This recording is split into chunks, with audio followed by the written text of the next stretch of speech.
Where is the snow? That's my question to you. No, really. Where is the winter? Because what I'm about to show you is not nostalgia. It's a warning. I wake up to this view every morning in Sikkim. It's majestic, it's beautiful. But only if I don't allow the journalist inside me to wake up. Because when the journalist wakes up, I don't see beauty. I see absence. Snow that used to be here is gone. Springs that sustained us are drying. And we are officially living in India's highest earthquake risk zone. Before I talk about what earthquakes and landslides are doing, a humble request. If you like our work, consider becoming a member of EastMojo and supporting independent journalism. Let's now talk about what is really happening.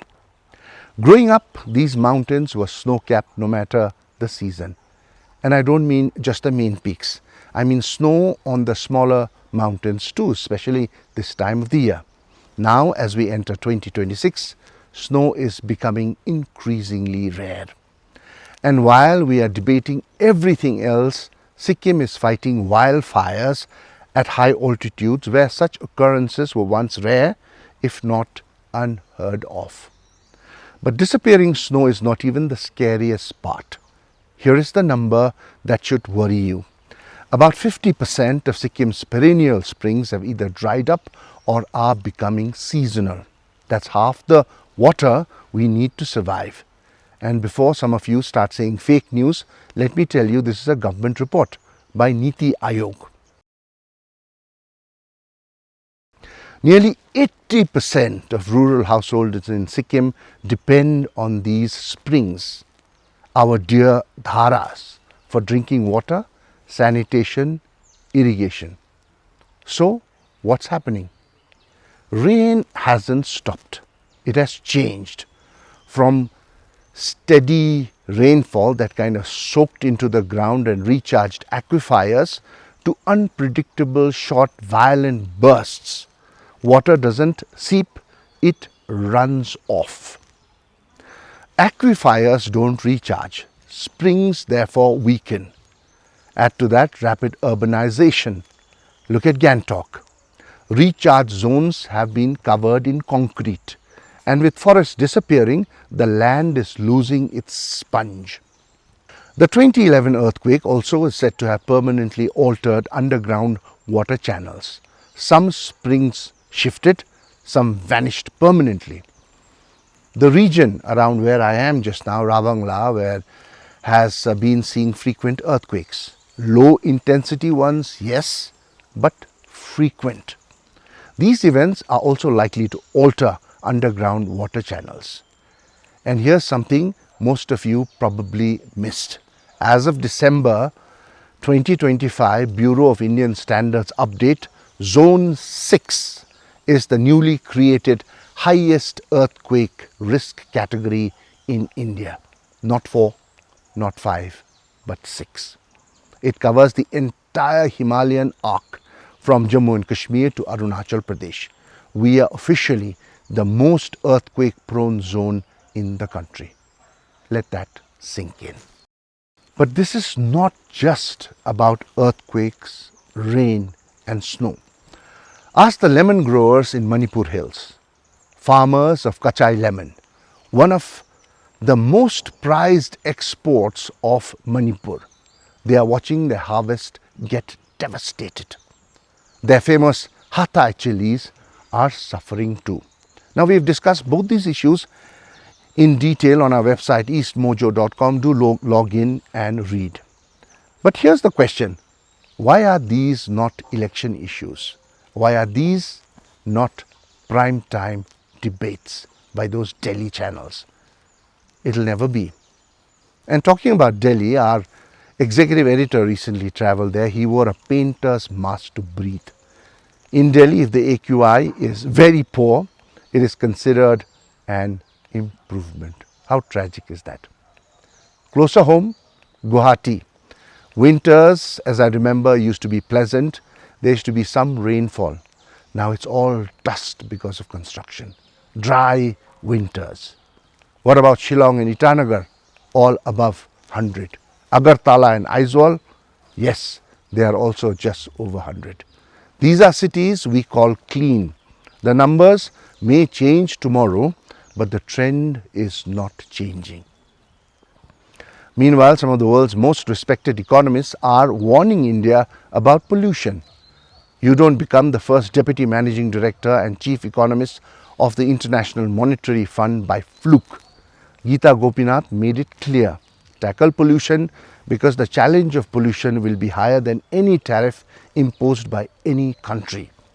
But we are busy making reels about a $5 trillion economy and competing with China. How? With polluted air, with dry rivers, with collapsing hills. It all sounds good on Instagram reel, but in reality, it collapses. And in a few months from now, summer will arrive. Every time I drive towards Siliguri on my way to Guwahati, I pray, because come May, the hills of the northeast become a disaster zone, a landmine. You never know which bend will collapse. Innumerable landslides every year. And we call them what? Natural disasters. Most earthquake prone, add to that drying rivers, add to that glacial lakes, add to that landslide, and reckless construction. What could possibly go wrong? Do you remember the death of 50 security personnel in Nune district of Manipur? I do, because I was there. Did we learn anything? No. Even before Manipur descended into chaos, Imphal Valley was drying up. 5 years ago, we at EastMojo documented how the valley was running out of water. Tankers became the biggest employment avenue for youth. Unemployment is a big problem for the state. Water scarcity then became employment. What did we do? Instead of uniting to solve this problem, to save ecology, we split along ethnic lines. Tell me, what chances does the environment have when people are convinced that killing each other is more important? In Sikkim, we watched an entire dam get washed away. With just one glacial lake outburst, we have more than a dozen high altitude glacial lakes even now. But people are not worried. They've forgotten about it. More than a dozen. And yet, as we enter 2026, the buzz is about malls in a seismic 6 region, in a water stressed region, in a landslide prone region. We are excited about malls. Climate change is not an idea. It is not something that will happen in 2050. It is happening now. Some damage is irreversible. Northeast India will become a wasteland if we continue like this. Not because of one government, not because of one party, but because we refuse to make climate change our primary issue. And that may be the greatest tragedy of all. So, finally, where is the winter?